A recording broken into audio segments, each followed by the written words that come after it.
Ayan ang guys, para bukas i-prepare natin yung ating prutas para sa Eid. Okay.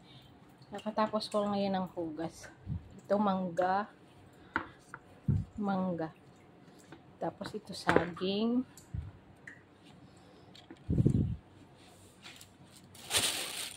Ito yung cherry.